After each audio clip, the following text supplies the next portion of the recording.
This episode is brought to you by Nordstrom. Summer's almost out and fall's calling. Luckily, Nordstrom has everything you need for the season ahead, all under $100. Discover new arrivals from your favorite brands like Mango, Princess Polly, Wave, Free People, BDG, and more. Whether you're planning a last-minute getaway, heading back to class, or refreshing your office looks, you'll find the latest trends and beauty must-haves without breaking your budget. It's easy, too, with free shipping, free returns, and in-store order pickup. Shop today, in stores, and at Nordstrom.com. Growing your e-commerce business comes with plenty of hurdles, but shipping shouldn't be one of them. Well, here's some good news. Powerful e-commerce shipping software called ShipExcel from Pitney Bowes. With ShipExcel, you can generate discounted shipping labels for both online and offline orders. That saves time and money with everything right at your fingertips. Start your free trial of ShipExcel from Pitney Bowes today. This episode is brought to you by Dogfish Head Craft Brewery. The Grateful Dead and Dogfish Head have gotten the band back together with the release of Grateful Dead Juicy Pale Ale, a light-bodied pale ale brewed with sustainable Kernza grains, granola, and heaps of good karma for a refreshing brew that's music to your taste buds. Available nationwide. Visit dogfish.com to find Grateful Dead Juicy Pale Ale in your neck of the woods. Dogfish Head Craft Brewery is located in Milton, Delaware. Please drink responsibly. This episode is brought to you by Amazon Prime. From streaming to shopping, Prime helps you get more out of your passions. So whether you're a fan of true crime or prefer a nail-biting novel from time to time, with services like Prime Video, Amazon Music, and fast free delivery, Prime makes it easy to get more out of whatever you're into or getting into. Visit Amazon.com/Prime to learn more.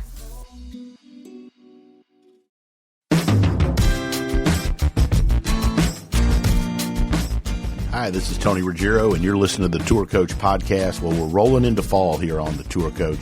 And for the fall, just like we've been doing for the last couple of years here on the Tour Coach, I'm going to be bringing you lots of chats, interviews, roundtable discussions on what we do, how we do it, from players to coaches to caddies, students. All of this comes from my travels that are on tour or to Old Palm or from here in Mobile or wherever it is I go around this country or around the world teaching and coaching at the game of golf that I love. So hopefully if you listen, you're going to like what you hear. There's lots and lots of info and content coming your way that I think are going to help all of you understand and play the game even better or coach the game. We've got so many coaches that listen to this Tour Coach podcast. So appreciate all of you that have gone along with me on this journey for the Tour Coach. I didn't necessarily know where I was going with it when I started this when the Dew Sweepers radio show ended on XM Sirius. But I can tell you that it has given me so much freedom and creativity to be able to talk a little more and a little more in depth and bring all of you a behind the scenes, inside the ropes look at what me and my team do and the people that we associate with it and how you can use us as a resource to help you get better at the game of golf. Look, and if you like what you hear on the Tour Coach, also make sure you check out our Pro Work video series, which is available for you on YouTube and my YouTube channel. If you just go on YouTube and type in Pro Work, it'll pull up the episodes that are out there. Some really, really great stuff that takes you behind the scenes and inside the ropes. And before I let you go to the Tour Coach, special thanks to my sponsors that have all been with me for such a long time. Shrixon Golf, been with them over 20 years. Can't find anybody better in the equipment side of the world. Bushnell Golf, such a big part of what we're doing with Pro Work and what I do day to day, especially with the Launch Pro. Vineyard Vines, Ian and Shep, Amber and the folks there always keep me looking great. We've been such great partners for a good long time. And lastly, McConnell Automotive here in Mobile, Alabama. Mitch McConnell and the gang, there's nobody that has supported me longer. I mean, they're unbelievable. And the folks at Buick GMC for supporting the Dew Sweepers radio show, as well as the Tour Coach and as well as Pro Work. So check out McConnell Automotive and Buick GMC. And lastly, my friend Blaine Stokely and Stokely's Midtown Garden Express here in Mobile. Those folks keep the Dew Sweepers and keep the Pro Work and the Tour Coach and all of our content alive and well for all of you that love the game and want to learn. Enjoy the Tour Coach podcast, which is coming your way right now. So thanks for joining us. We got a special guest here on Golf Coach Development, as well as going to be on the Tour Coach podcast. Joining me is Jackson Koert. Justin, Justin Parsons and John Ellis, who is the Caddie and works with Wyndham Clark, our reigning U.S. Open champion, which was awesome to watch out there. I was out there for a big chunk of that week. So, John, thanks for joining us, and appreciate you taking the time. I know you got a lot of stuff going on. Probably excited to, other than the Ryder Cup, wind down a little this time of year, I would think. Yeah. Well, first of all, thanks for having me, guys. I really appreciate it.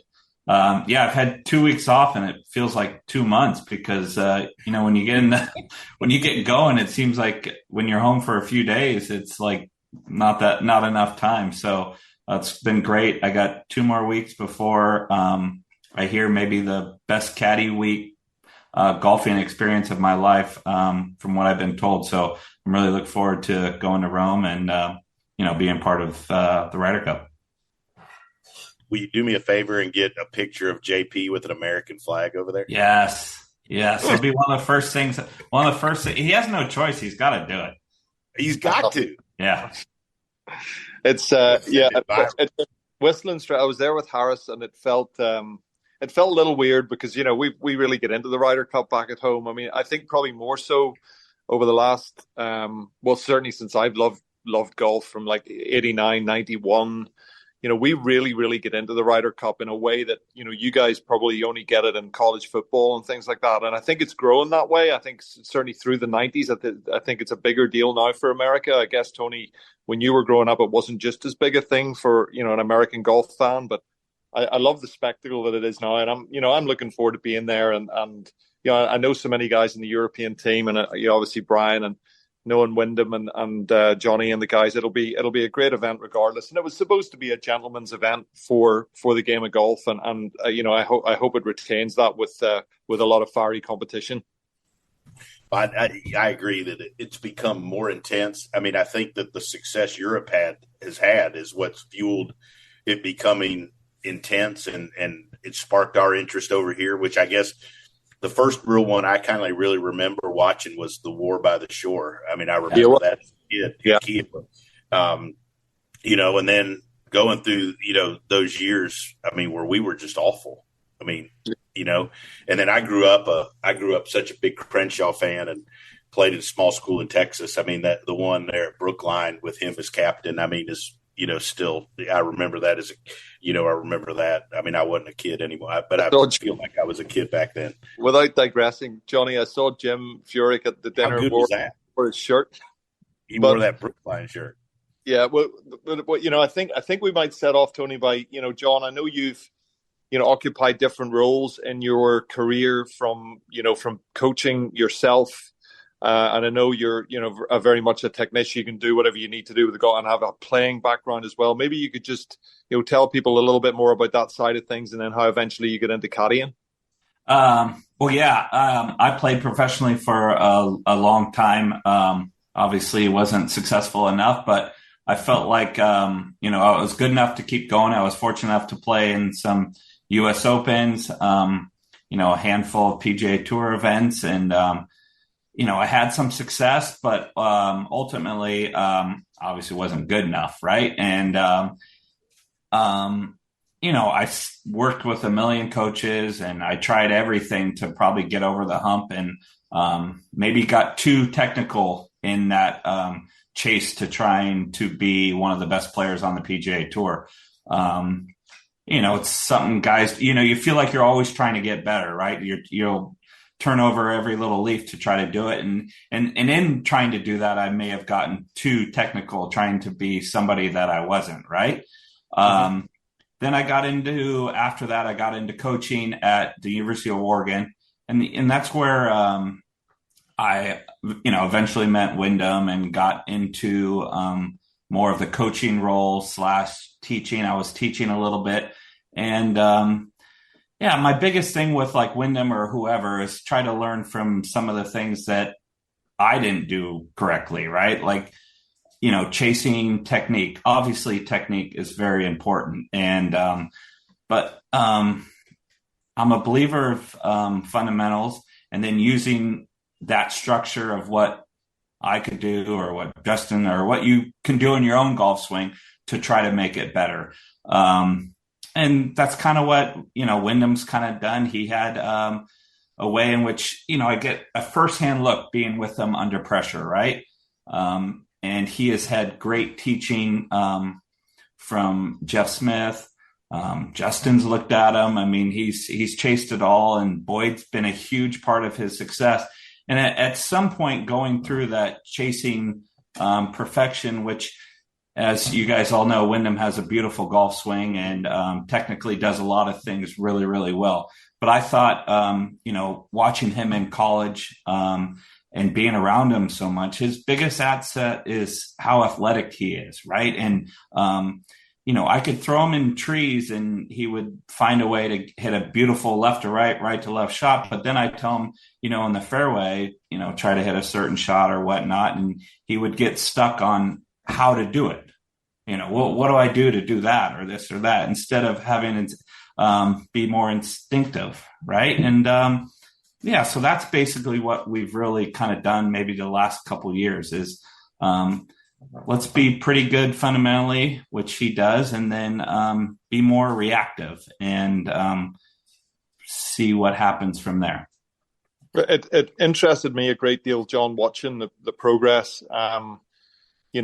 I remember having a chat with you in Boston a couple of years ago, and Wyndham was trying a few things in his golf swing and was a little bit confused. And then cut to maybe 18 months later, you guys were on a great run. You did, every time I looked on the leaderboard, you seemed to be in the top 10. And I noticed, we get a lot of young coaches looking at this podcast. I noticed he did a lot of work with alignment rods on the ground, and he hit a lot of shots off a tee, even with a 7-iron. So it was very much into, really not perfecting, maybe the wrong word, but refining the fundamentals to a point where they're really, really strong. Would you be able to elaborate on that? Yeah, for sure. Maybe some of my teaching is what's the 12 handicap do on the first hole when the three of us are watching, or his buddies, or what's he do on 18 when,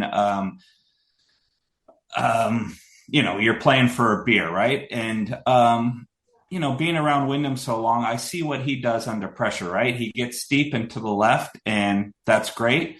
But, if you do that Monday when you show up to TP Sawgrass, and Monday, Tuesday, Wednesday, Thursday, Friday, and you keep on that pattern, you're swiping it and you're losing some of your ability to do that. So the rods was something like, hey, let's get a neutral setup. Let's try to be stacked up every time.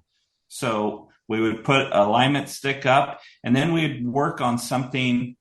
We'd tee it up and try to have them be shallow out to the right, knowing that Thursday, Friday, Saturday, Sunday, under the gun, he is still going to be steep and to the left. But if our pattern could get more neutral on a Monday, a Tuesday, a Wednesday, maybe even be draw bias, guys are going to do what they do under pressure. The best players, they have their shots, they have what their tendencies, what they're going to do. And I just felt like, well, if we could do something the opposite of what he's going to do during the week, knowing to just basically try to get to neutral. That's what the alignment sticks was. That's what hitting off the tee was. If you'll see maybe on a Monday or Tuesday, the shaft will be leaning a little bit to the left, and we'll be trying to hit it right to left and around it.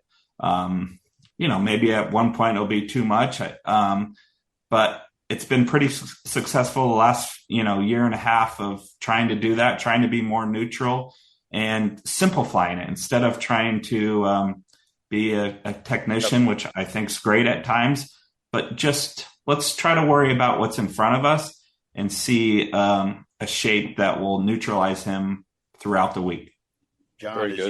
John, when you started down that road, I loved what you were talking about, because I've been down that rabbit hole with players before, and it's no fun.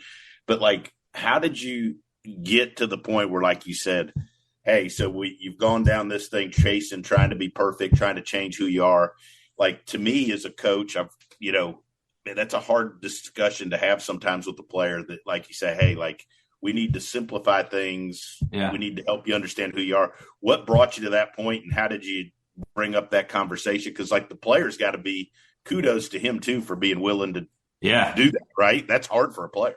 100%. I mean, he's a fiery kid. He works his tail off. He'll willing to do whatever, and which is incredible. But at some point, I would statistically, this is what we do when it matters under the gun, right? Like you overslice it every time on 15, 16, 17, or you have, my biggest thing was, what do we need to do at 18 at TPC Sawgrass with the 1-shot lead, right? Like we have to get your golf swing to the point where could we hit this shot on 18? And I think he was stuck in a pattern where do I aim way left and hit a slice, or do I, you know what I mean? So it was like, and I think, obviously all the credit to him, but I felt like he was like, all right, well, maybe we have to work on a pattern to be more neutral. Right. And, he's been amazing with it, knowing that he's still in the hit.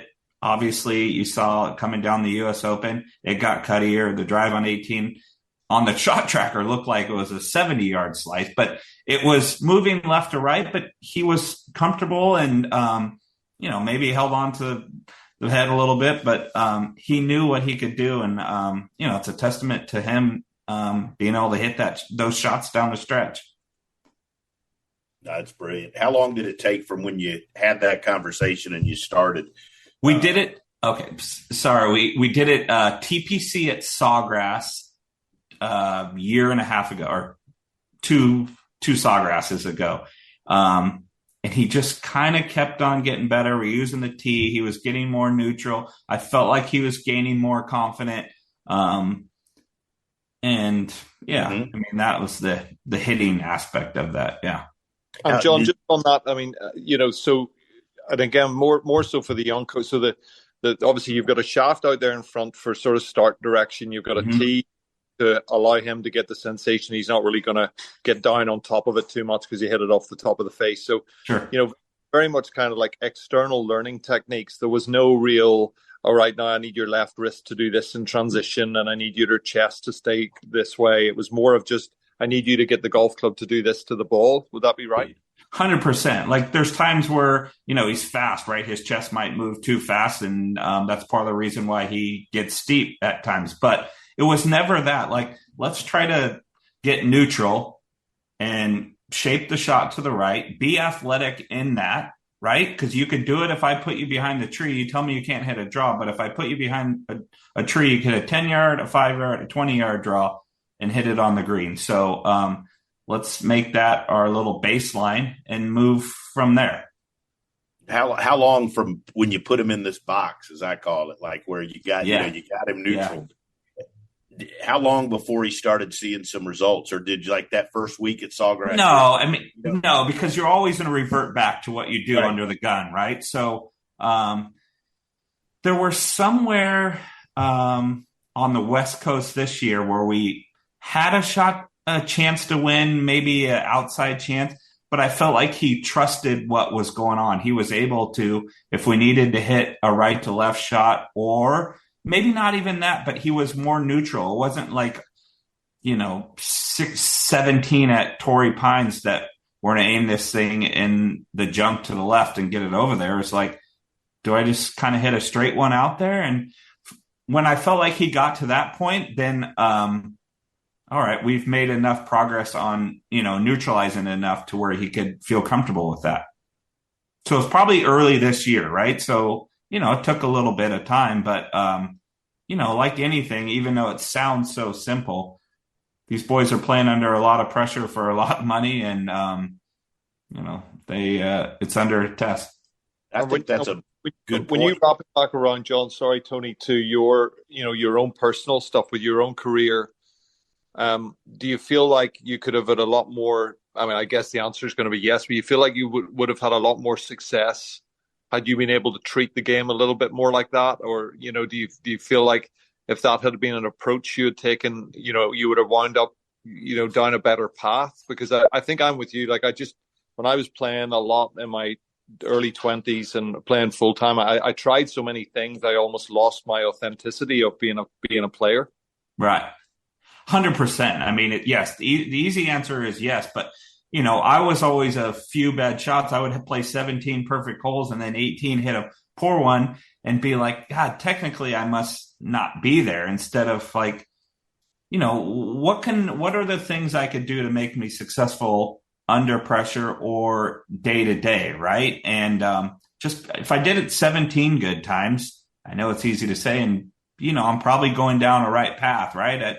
For a long time, I played some pretty high golf, and I was able to hit the shots. And then if I didn't hit it, it was like, well, I must be doing something wrong with my golf swing, right? Instead of being, hey, let's be more athletic and be shape shots and getting different setups to where I could feel different things. And, I know it's hard to kind of do that stuff when you're trying to get better and your fundamentals are off. But if you could, I always preach now to whether it's a 20 handicap, if you could get in good fundamentals and then kind of find out what in your body or what in your golf swing is causing something to do it, let's try to work on that. Tony, I think that's something I think is really important. Very well said. Get into different setups to create different outcomes. I think I sort of see less of that these days. People are so immersed at working on their golf swings that they almost forget that the golf swing's just a response to what you're doing at the start. Exactly.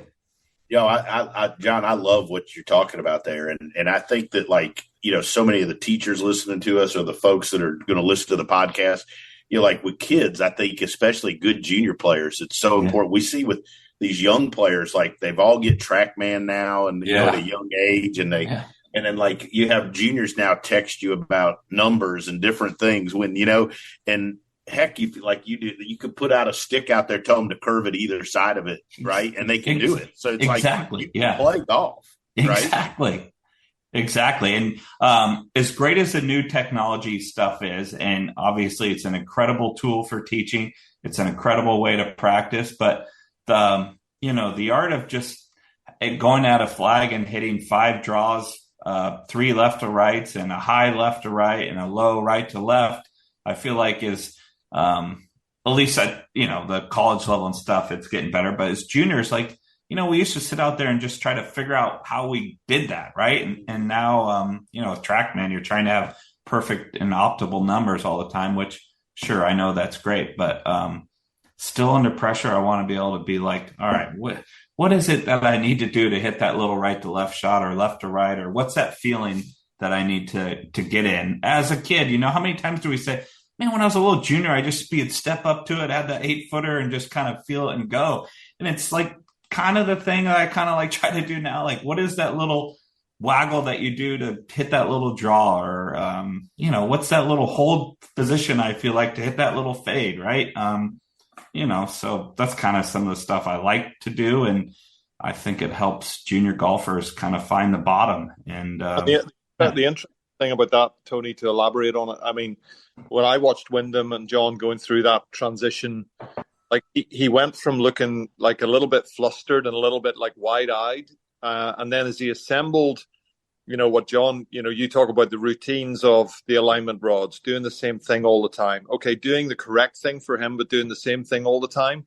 And then to your point about triggers, we know that if the routines and triggers can be repetitive and can be done without having to think about them too much, then the players can perform under pressure. And I really don't think that changes whatever level of golf you're playing at, whether you're a 15 handicap trying to win your club championship or whether you're trying to win a US Open. If you do have good routines and triggers that can sort of, and even feels, like you said, the little hold off shot, what sort of follow through am I hitting for this shot? Yeah. I think that's when the whole thing kind of comes around full circle to a point where, and I was watching you and Wyndham warm up, I'm thinking, how are we going to beat these boys? I mean, they're just playing so good for a long time. Because to your point, he's so athletic, he can already do the things and everything's calm in his head because he's not trying anything new. Right. And then it goes. But, I guess it's always harder. We're going to have some people listening to this who are, teaching 20 handicappers and 12 handicappers. Yeah. And that's when you've got to really not take your eyes off the fundamentals and developing good movement patterns. And, Tony, you and I and Wayne have talked about, creating a good pivot, making sure that people kind of understand what their bodies are going to be doing, making sure they understand the constraints that they might be operating within that somebody like Wyndham isn't operating within. But, from a teaching standpoint, John, when you go back through, the old stuff, would you feel like if you had a say a 20 handicapper that you would almost go for the same sort of approach? Yeah, for sure. I still think it's I get asked this all the time, like Wyndham has a tee and, hitting off a tee with alignment sticks that, people that are 20 handicaps are doing, and my friends, I'm like, why do you not set up and practice? Like whether it's your first 15 balls, right? Put it on a tee and have good alignment sticks, right? What, finding the bottom is on turf is tough anyways, right? So why don't you build up to getting to the bottom, right? To finding a nice bottom. So. I mean, there's no downside to starting that way. I can't think of a downside. How many times? You're a 20 handicapper, or you're a tour player. I mean, what's the downside? How many times, even in my good day, I could still play decently and I lay sod on the first one. There's a sandy little line. I'm thinking, why am I not starting off a tee? You know what I mean? But, and not that the tee's the end all be all, but I'm just thinking as a fundamental, like, hey, here's how I start my 20-minute warm up, right? Like, let's go through some of these fundamentals and, put a tee on a 9-iron. I mean, there's no better feeling than being able to pick a ball off a tee and hitting the center of the face. There's a reason why those tees are there to help you. Why not start with that, right? Well, and again, I mean, it also go ahead, Jake. Go ahead. Well, I was just going to say, like, and JP, I think you would probably agree with me from your experience, but like, John, how many times players think that they're really off track? Yeah. And then you go down and you put a stick down, you get the ball in the right spot, you get their hips postured correctly or whatever, and all of a sudden the ball starts starting online. And if you do, I think one thing that the best tour players are better at than as you go down the line, it gets worse, is paying attention to the small details and the fundamentals, and they understand where all of those things need to be for them. And you're talking about 20 handicapper, and a 20 handicapper probably has zero clue where any of those are supposed to be from time to time. You're so right. You're so right. I always look at, sure, Tiger's probably the best of all time, but there's not a time where he doesn't look stacked. Like he's not hitting a ball on a tee, right? Like his posture, his setup would all looked pretty good. And, he was the best player of all time. And I just felt like his setup was always pretty darn good. Just like Brian. Brian looks like he's in a perfect shot every time. Every time. Yeah. I mean, it's not a dissimilar story really with somebody who tended to miss a line an awful lot. Brian Harman tended to aim a little too far to the right and kind of, with the early set that he has, he would have to kind of drop it under. He'd lose a lot of kind of rotary pressure on the golf ball. And, he's really embraced that little tee drill that you see him do. I don't think he's just as precise as Wyndham with like the ball being in exactly the same place. But he'll cycle the alignment rod that's parallel to, perpendicular to the target line, and he'll use that as his ball position guide. And then the alignment rod that's parallel to the target, he'll use that obviously as his targeting guide. And the more that we've done that, John, I'll not lie. It's kind of like Wyndham. It's all kind of just pieced together, and he's looked more and more organized. Like you talked about Tiger Woods, they've looked more and more organized, and then all of a sudden, the athlete can kind of show his face and swing properly. And all these guys, and I guess we're very fortunate to be in the company of Tony's working for Lucas Glover over the years, and I've helped Brian Harman, and John's helped Wyndham Clark. I mean, these are major champions, some of the best golf athletes on the planet Earth. Yeah. But I think if they still have to pay attention to those finer details, I mean, I think the people who are working with lesser players have to make sure that they're definitely paying attention to the finer details. Yep. The club, listen, there's speed in Wyndham's, and is the head or, is going to be off a little bit from day to day? Sure. Right. Like that's part of the deal. But if his setup and posture and ball position and his alignment's all pretty good, then you could kind of work from there. Right. And, that's one of the things he's taken such ownership in it where he hasn't bailed on this, right? Like we could be so nervous on the first tee at the driving range at the US Open. Well, we're going to stick a tee down there. We're going to put our alignment sticks up there. We're going to go over the same drills. Some of that routine helps, right? Like all pressure, Has to make him more comfortable because in the end, it's still the same ball going over the same stick. Yeah, that has to help. Jackson, I think we got a question. Again, if you want. One more thing, Tony, on that, with regards to, a little bit more technical detail. If you think that The golf club itself has a lie angle which sets a plane to it. Your posture has inbuilt angles and balances that should set a plane to your body movement. And then from there, if you've got a correct hole in the club, you're can kind of help the golf club move through space properly. So by looking after your setup, you're probably looking after the most technically detailed part of the whole thing, because it should set a whole load of balls rolling that can stack you up in good positions. Yep. Yeah, agree. But again, I think that's the part that, not picking on young, but a lot of young coaches, and then a lot of the players coming up think that that they want to overlook that stuff, and they want to jump to a wrist angle, or they want to, jump to different things and pressure and all that stuff. And I mean, to me, it's like, if that's like your comment about Tiger was beautiful. Like when you said that, I was trying to think of any time I've ever turned on the TV and I saw Tiger over a shot, and I thought, man, that doesn't look like he's set up very good to hit the shot that he's going to hit. I mean, I don't know that it's ever happened since he was 12. I mean,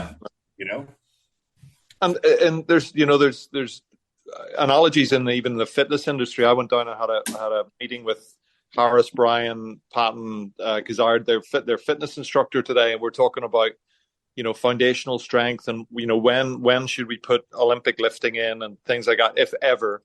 And a lot of we talk about the fact that when the golf fitness people, they have to create such a really, really strong foundation of mobility and stability to create then another foundation to create some strength and stability. So like lifting and doing these really complicated things, it should be way up on the top of a pyramid. And I think sometimes the very, very difficult swing things that we try to do, to your point, I think we add them in far too early, and we don't focus enough on the foundations of it.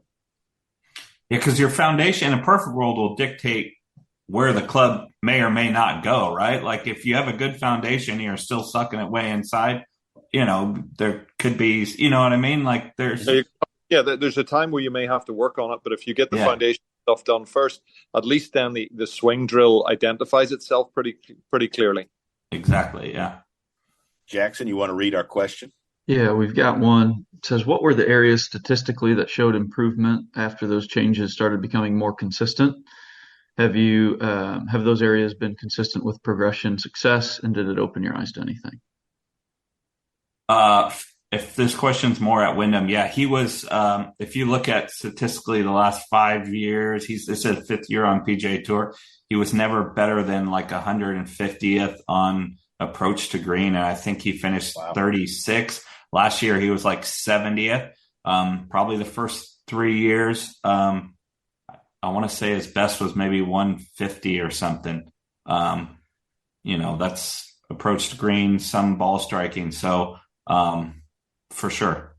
I mean, how much do you use stats as a caddy coach? That I mean, I'm curious how much you use it and how much do you involve the player in it? Like, I like to look at them, but not share everything with the player. Just pick and choose the things I bring up. I'm just curious about your approach. Yeah, I'm the same way because, there's times where he's like, why'd you tell me that? Now I know I do that. But I look at it all. I shared them all, at the end of this season. Obviously, it's been an incredible season. Yes, the season's not over, but statistically it was for the PGA Tour. And I'm like, hey, buddy, like, you're talking to me about maybe making your iron shorter and this and that. And it's like, you won 2 times and you've gained in every statistics, like maybe pat yourself on the back. I know everybody's trying to get better, but so yes, I look at him and I know where he may or may not want to try to get better, or they're always trying to get better, but where, you should maybe go down that next rabbit hole. Yeah, John, talk a little bit about something that reared its head through the year. The counterbalance putter. I recently went to Scotland on a golf trip. I certainly didn't hit it like Wyndham Clark when I was there, but I did take a counterbalance putter with me, and I felt it was quite an interesting experiment. The kind of putter head swung a bit more. What were your kind of thoughts on that? Well, I wasn't a huge fan actually at first. He's been I've watched him through college. I've watched him, his 5 years on the PGA Tour. He's always been, his rookie year, I think he was 10th on putting. Always, great feel putter. This year he had hit the ball really, really well and hadn't made putts like he had wanted to. Making putts isn't always necessarily like whether, you maybe we're reading the greens poorly or, there's a lot that goes into it. He was set on, he played a practice round with Ricky Fowler somewhere, and he's like, I want to try this putter. And I was like, all right. So we made the cut at Tampa, and we were in maybe 25th place. And he's like, all right, I'm going to give it a shot. And I was like, I'm all for it. Just worry about your speed and whatnot. So the first hole there in Tampa, he hits a driver and a 6-iron on the green. He has like a 30-footer, and he leaves this 30-footer like 7 feet short. And I'm like, oh, no. And he made the 7-footer. He ended up finishing 5th, putted good. And, the rest has been pretty good moving forward. But I think it's brilliant. I think the technology behind it's good. I didn't want his feel and who he is to be taken away. Not that it is, because putting is, such an art, but I just didn't want him be stagnant with the putter. And he hasn't been, but at times when you're holding this long putter and you just but obviously it's been amazing. So I hope he doesn't change it. But at first I was in the bag yet, John, it sounds like. What? I don't have one. I'm holding strong. I'm gonna stick with the shorty and until I start 3-putting, which won't take long, I'm sure. Welcome to getting old. Yeah, exactly. John, this was awesome. JP, anything else? I thought this was one of the best ones, if not the best we've ever done. I mean, this is brilliant. Well, I think there's a few wee bits there. I think it's a testament to John's abilities all the way through golf to dissect stats and have a deep understanding of what a player needs, and also do the job, in the ropes that, is probably a lot tougher and more complex than a lot of people would say, and also a great guy. So, John, thanks so much for coming on. We do appreciate it, and I'll look forward to a glass of Chianti whenever we get the row. Okay, and USA, I'm going to unload my hats on you. And John, please send me a picture of him with the flag. All right. Is it fair right now if we win the Ryder Cup, the next show he's got to be in a USA hat? It's only fair. I think that's fair. I think that's totally JP, fair. Come on. That's all right. JP. I'm living here now. I don't have a Ford F-150 yet, and I don't wear tassely belts, and I haven't been hunting, but I'm immersing myself in the life. All right. I like it. John, well, thanks for having me, guys. I really, really enjoyed it. Hopefully it could help some young kids or whoever, but I'll be more than happy to ever join and help in any way I can. I appreciate it, John. This is great stuff. We'll look forward to catching up soon. All right. See you guys. Thanks. Thanks, guys. I hope you enjoyed this edition of The Tour Coach and this conversation that we brought to you about playing, learning, and teaching the game of golf. We'll be back next week with another edition of The Tour Coach. In between now and next week, make sure you follow us on our social channels. You can always find me at The Dew Sweeper on Instagram, or go to our YouTube page where you'll see a scene and a video from my teachings daily on our YouTube channel. You can find that by looking up Tony Ruggiero and the Dew Sweepers on YouTube. Until then, make sure you follow and check out Everything Tour Coach and all our sponsors, Srixon Cleveland Golf, Bushnell, Vineyard Vines, and Buick GMC. I'll be back next week to help all of us appreciate, learn, and enjoy the game of golf.